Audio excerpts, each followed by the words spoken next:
Welcome to Hashtag Wednesdays Weekly, a weekly information session in collaboration with the voluntary sector and public sector partners. Thank you for joining week 2 of the virtual facilitation series on Wordclouds and polls. Our host for today is Maddie Hubbard from Action Together. Over to you, Maddie. Great, thanks Hayley. Hi everyone, good to see some of you again. I'm glad you came back for week 2 and some new faces, which is brilliant. Today we're going to talk about tools that you can use for creating polls and word clouds at your virtual event.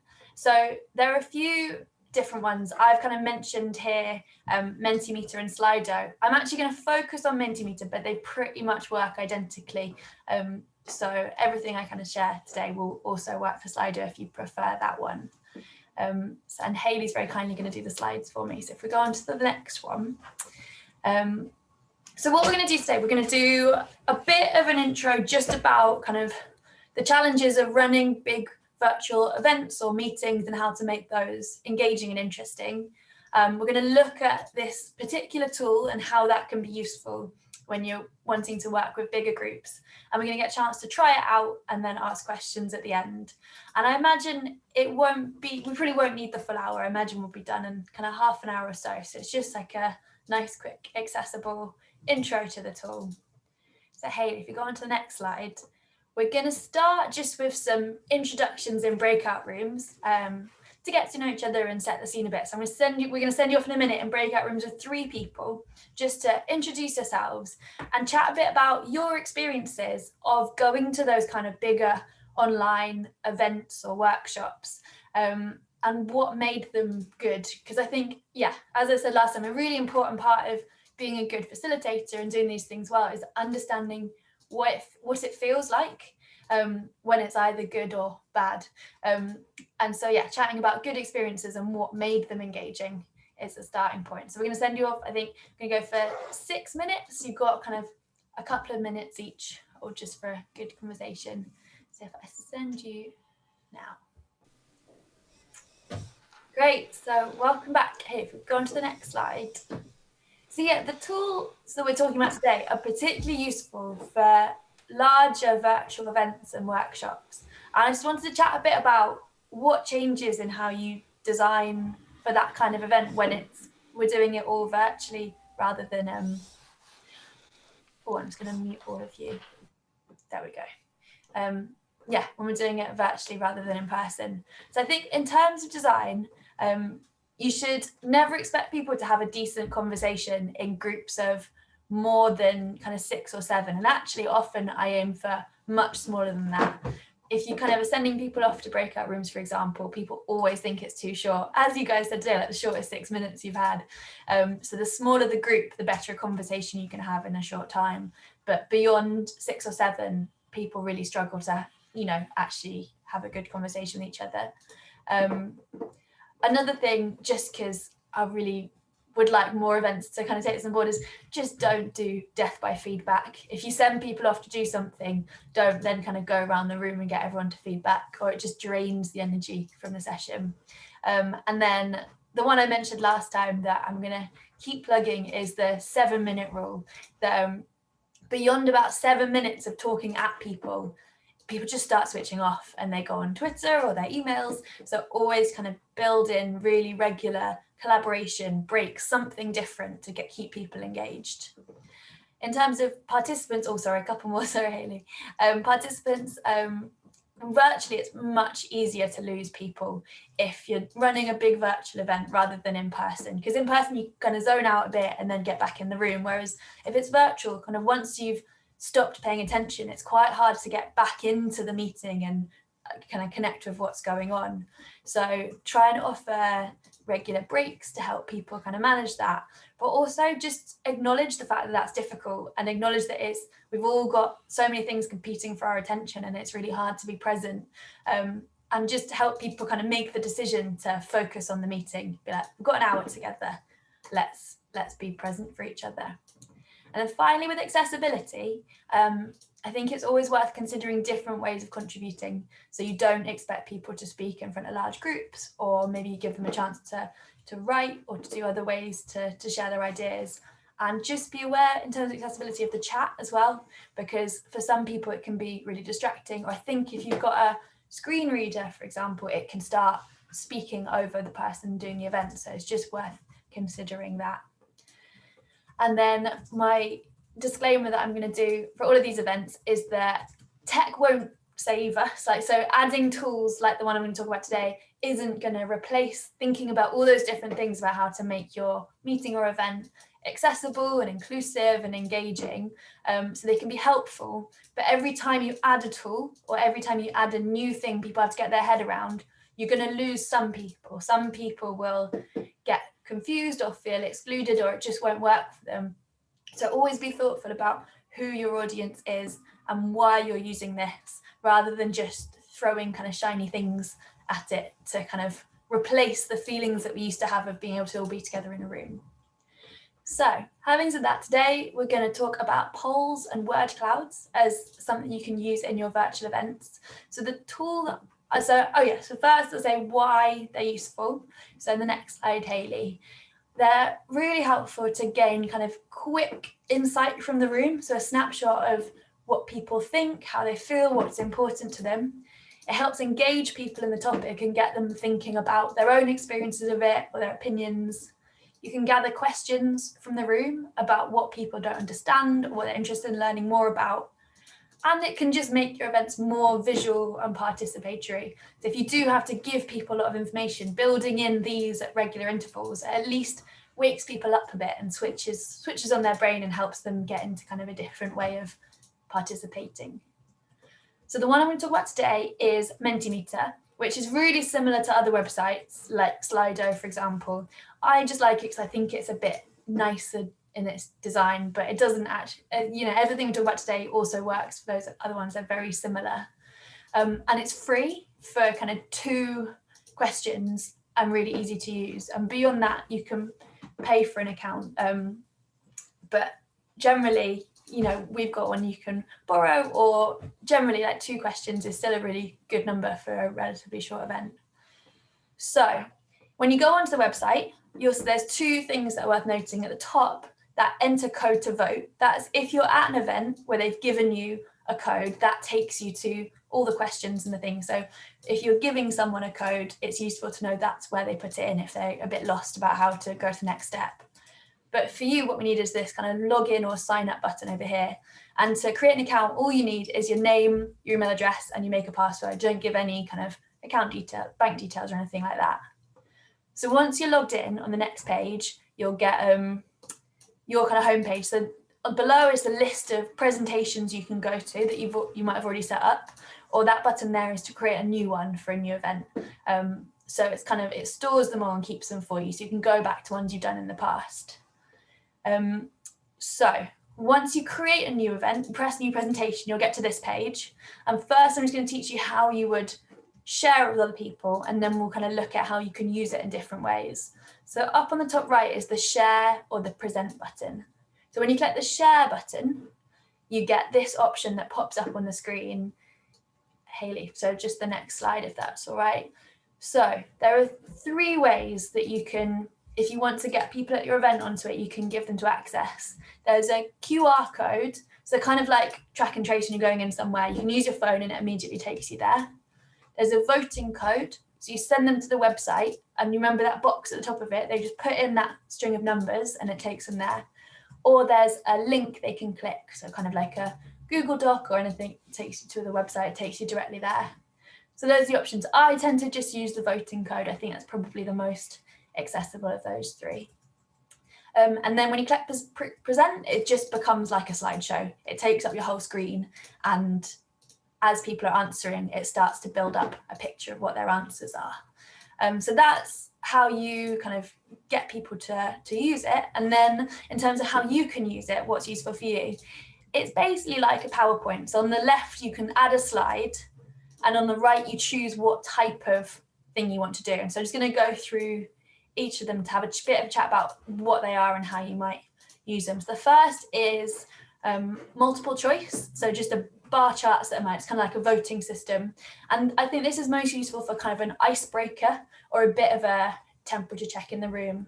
So I've seen it used as an icebreaker asking people, so a live event, it asks people, how did you get here? Like walking, cycling, car, whatever. We could ask people what sector they're from, or if there's a couple of different organizations in the room, which one you can see. Or you can ask just something silly. I ran out, when we're going to try it out in a bit, I ran out of ideas, so I've just asked what your favorite flavor of ice cream is on my one. So it can be kind of lots of different things, but it's most useful just for a simple voting to get a sense of the room. The next one is a word cloud, and this is definitely one of my favorites because it builds up as you go. Every time someone puts in a word, that gets bigger, and so you can see it kind of changing, the pattern changing as people answer. I think it's particularly useful for gathering people's feelings or emotions about something or shared values, because I think it's much easier to share your feelings if it's in this kind of format. And it can create really nice sense of like how people feel about a topic, or shows that the things that we all care about in common. And just in terms of how you use the tool, so you write your question there, and then it says entries per participant, and that means how many boxes turn up on the screen when they're answering it. So I generally say 1 entry, but let them submit multiple times, that little button at the bottom. And that means that they can just keep adding like a word or two at a time, rather than if you say 10 entries, they've got to fill in all of them before they submit. And so it's slower to build up the picture, but also a little bit clunkier to use. So I recommend fewer entries, but let them answer a few times.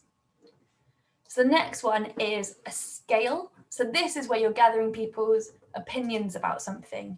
So you might say at one end, something's really easy, and the other end it's really difficult. Or one end it's not important, then it's important, or agree and disagree. And you can, rather than just kind of yes or no answer, it kind of shows you where the energy is in the room, almost like the little sliding bar moves along and back. And so that's really useful for seeing what people's opinions are on a topic. The next one is ranking. So this, rather than opinions, this is about prioritizing. It might be that you've got lots of ideas, but you need to understand which people think are the most important ones. And so you ask a question, and then people have to rank which is the most important to them in order, and it takes the average and shows what everyone thinks is the priority. And then finally is like a more open-ended question where you can have kind of speech bubbles or a flowing grid. And this can be a good way to kind of, have a Q&A, or to gather examples or little stories or feedback from the room. And it's a nice way to make sure that's kind of visual and shared. So I think the best thing to do is to have a go, and then you'll know what it feels like to just have a code thrown at you and have to go to a website you haven't been to before. So if you're using this in a session, you'll understand how to explain that to people. And also you can see in practice how the questions are each useful, and start having a think about how you might want to use them. So if I'm just going to share my screen with the Mentimeter. So here you'll see this is the one I've set up, and I'm going to click present up here. So you'll see at the top there's the www.menti.com, and my little toolbar is covering the code. Oh, there we go. So the code is 9609738. So you go on to www.menti.com, put in that code. If you're doing it on your phone, it's really easy. It just comes up as right in the middle of the screen, and it's really user-friendly. If you're doing it on a website, you can open a separate page. And then the nice thing about, rather than a Zoom poll where everyone has to answer and submit and then it comes up, you can see it changing as we go. So there's always something you as a facilitator can talk about which ones no one seems to like. For example, I considered putting rum raisin on there because personally it's my favorite, but I thought it would get no votes at all. So I didn't in the end. Salted caramel, clearly a favorite. The other thing that's useful is the bottom left of the screen. Did you see the little person icon with a 10 over it? That shows you how many people in the room have voted so far. So I know there are 31 of us here, and currently 14 of us have voted. So I can in a session normally, I think I wouldn't expect everyone to do it, because there's always someone that is distracted or hasn't managed to log in or anything. But I think here, let's try and make sure everyone manages to get onto it before we go to the next one. So if anyone is struggling, do you want to just unmute and let me know if I can help at all with how to get onto the website or use it at all? Because we're on 17 currently out of 31. I've gone on I've put the menti.com in the toolbar, and where it says code, there's numbers already in it, and it's not letting me erase them, so I can't put the fresh code in. Oh. It's just like frozen. It's got code numbers already there. Huh. So it's just not letting me do it. Mine did Just that overtype then. over the top. I've tried to, it won't let me, it's like it's just fixed. That's weird. I'll Have you go back, got a phone you could do it on instead? Sometimes trying on a different device might help. My issue is I can't actually find where I can get onto the website. The screen. Oh, because of the full screen. Okay, so if you press escape, you'll get out of the full screen on Zoom, and then you'll be able to. Does that work? Maddie, I can't override the numbers either. No, I can't. I've got 12, 34, 56 already Same fixed here. in. Have you? Yeah. Yeah. That's interesting.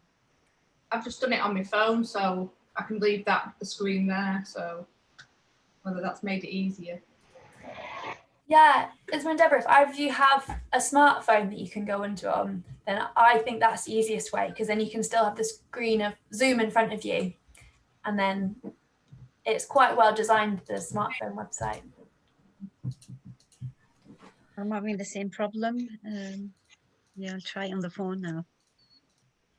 So I'll go on to the next one, but we can carry on doing tech support as we go through and hopefully manage to make it work. So for me to go to the next one, see the options down here at hide results, close voting, start a countdown, or go on to the next one. So I'm going to go on to the next one. And then on your website or on your phone, it should suddenly open up the option to do the next question. So this is, I thought we'd do a word cloud for this one. It's how do you want people to feel at your meeting or events?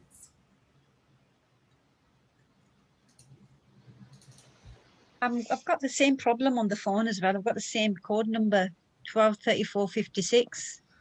Oh no, let me try going onto my phone. Worked for me on the phone. Mine's gone straight to the second question on the phone. Yes, I'm afraid it will do. At least I'm on, but it did allow me to, you know, at least. Okay, so we're gradually managing this. Yeah. So when I go on the website, it has that code, but as soon as I click on the box, it gets outlined in blue and I can add my own code in it. Mine's fixed. It won't allow me to delete or. If you try just typing over it, does that work? Oh, yeah, it does, yeah. There we go, perfect.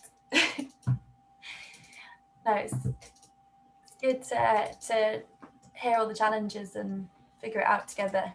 Because, you know, if we're, as people that, you know, thinking about running meetings or struggling with it, like anyone that we're running an event for will also face exactly the same barriers and problems. So knowing how to figure it out and talk through it is really important. Hey, now that it's allowed me on my phone, it's now allowing me to overtype on the computer.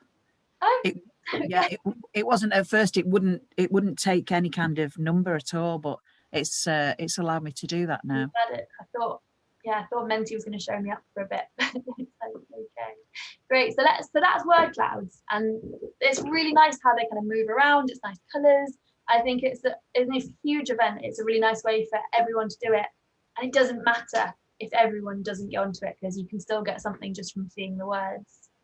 So the next one I've done is what is different about virtual facilitation. So at one end are these things easier, the other end are they harder. I've got keeping everyone's focus, reading the room, kind of knowing what people need, building relationships, that kind of people getting to know each other, feeling comfortable, networking, balancing who gets heard, power dynamics, and finding a time that everyone can do the kind of logistics of it. And so on the answer, you can kind of slide across and choose. You don't have to just say it's easy or it's hard. You can say it's kind of halfway in between, or it's mainly easier, it's really much harder. And you'll see it starts to kind of give us a bit of a average of what everyone's feeling.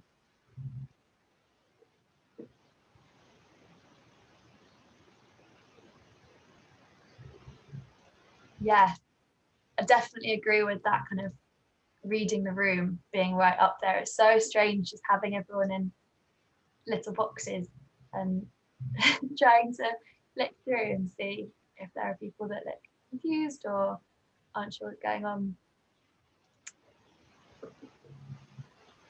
Nice, cool. And so that's a useful one for gathering opinions, and you can kind of see maybe what people would want. You know, it's kind of helpful today to think about, like, if we do a future session, maybe something about like reading the room or power dynamics might be useful, for example.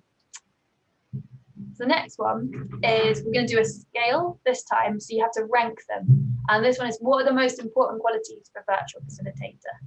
And the questions themselves I just thought of this morning, but hopefully like the experience of doing the process of them is helpful to start thinking like, what kind of sessions do you run where these different questions and ways of asking questions would be useful. So yeah, I think this one maybe takes a bit longer to answer because you need to rank all of them. And actually, I can't remember if how I set it up.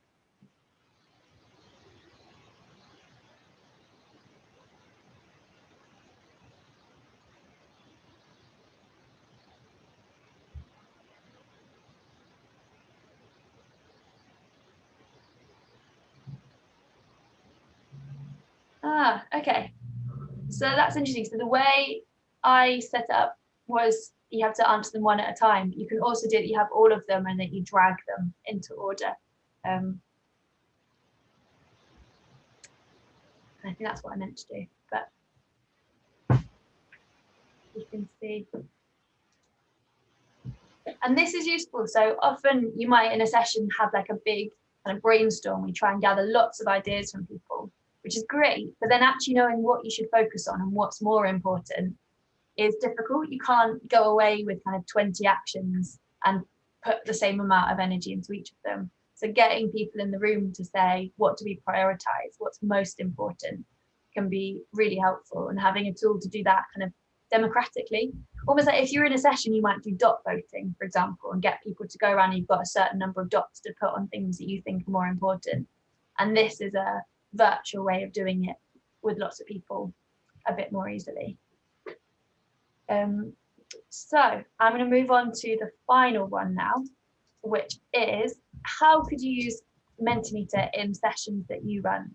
So kind of be interesting just to hear like if you've got challenges that this could solve, or, and in fact, if you've got questions, feel free to put them here as well, but it'd be interesting to get a sense of when this kind of tool is useful. And this is the one that kind of a bit more like a Q&A format, so the bubbles will appear on the screen and we can see what people are saying.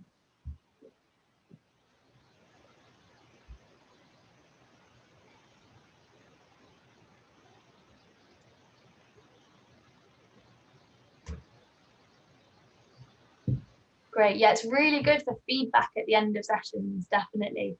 And to give people a chance to kind of reflect on what worked and what didn't work. And decide, yeah, exactly, deciding what to do next. Particularly when there's loads of people, because it's so hard to make a big meeting or event engaging or participatory. You can't go around the room and give everyone a chance to speak. And when it's breakout rooms, that's brilliant, but then you don't necessarily hear what people say. Whereas this means that you actually get to act on what people say and you get to know that and take it away with you.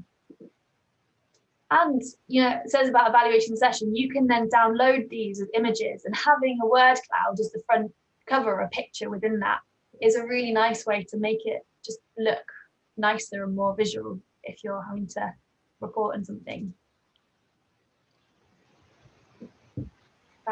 Has anyone got any questions, thoughts, ideas that they'd like to share at this point?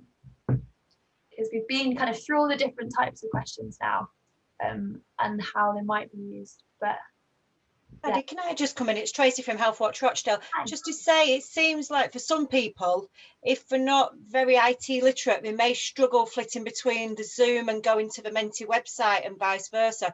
Would it work easier? Does it work differently if there's a link put into chat? Can people directly go that way? Does that have any compatibility?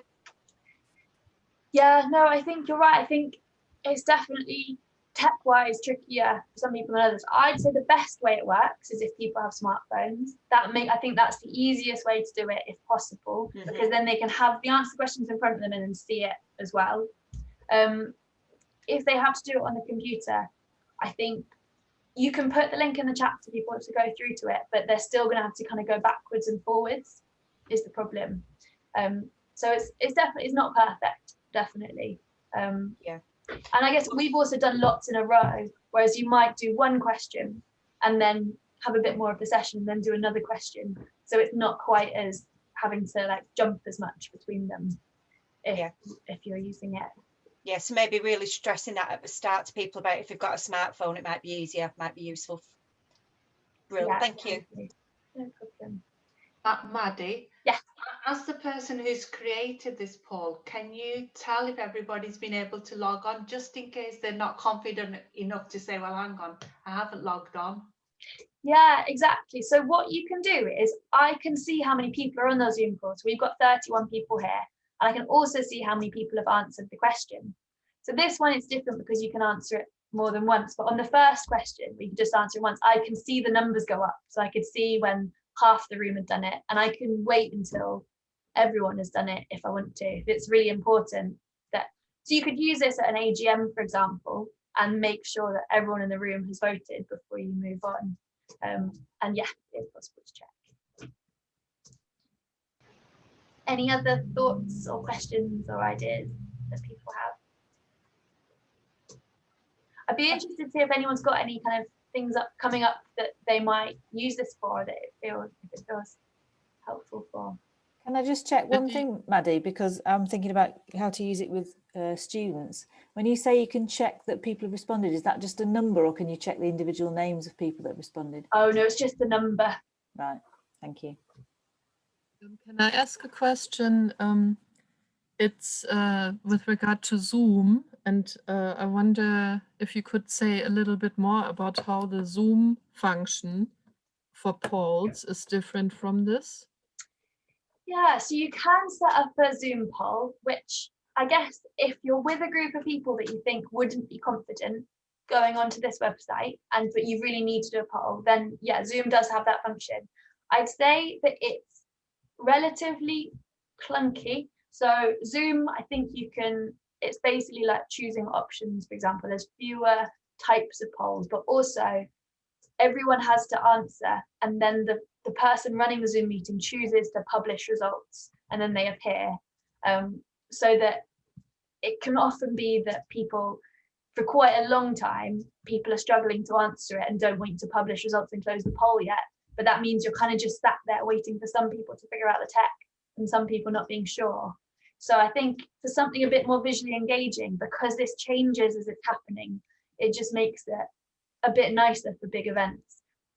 But if you're worried about people being able to get onto the website, then definitely it's worth playing around with Zoom polls. And I can share like an explainer video for Zoom polls in the resources after this, if that would be helpful.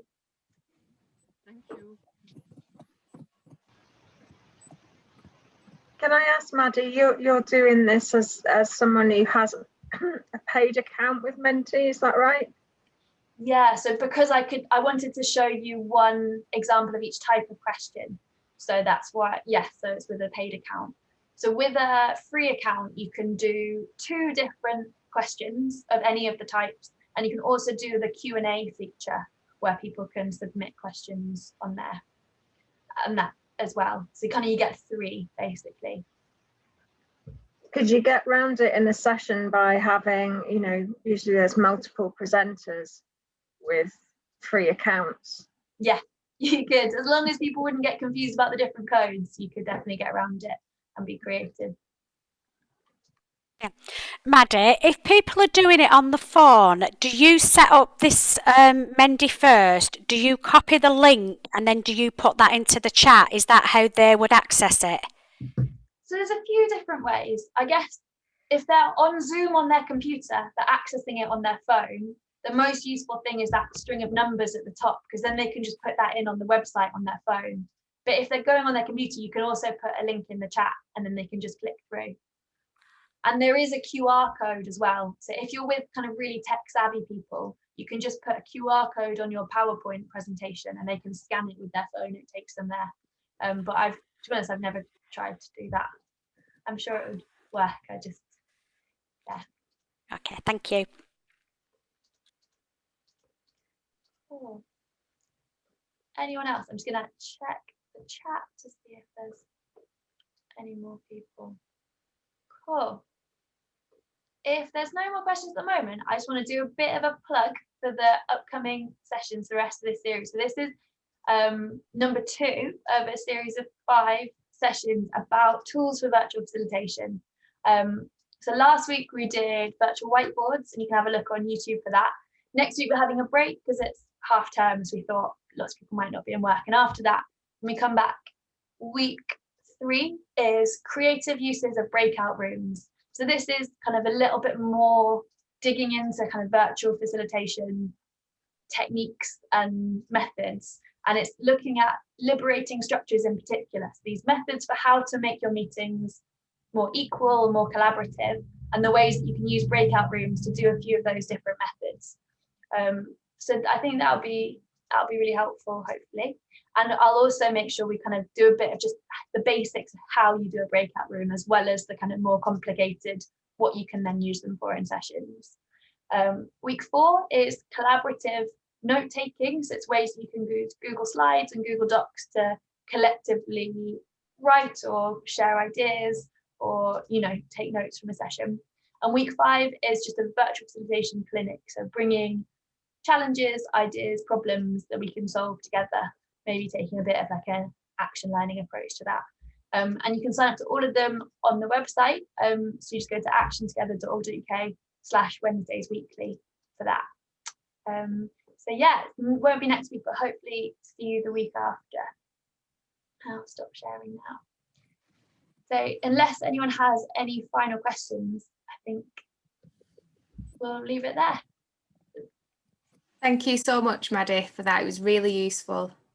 It was great. And I'll send everybody an email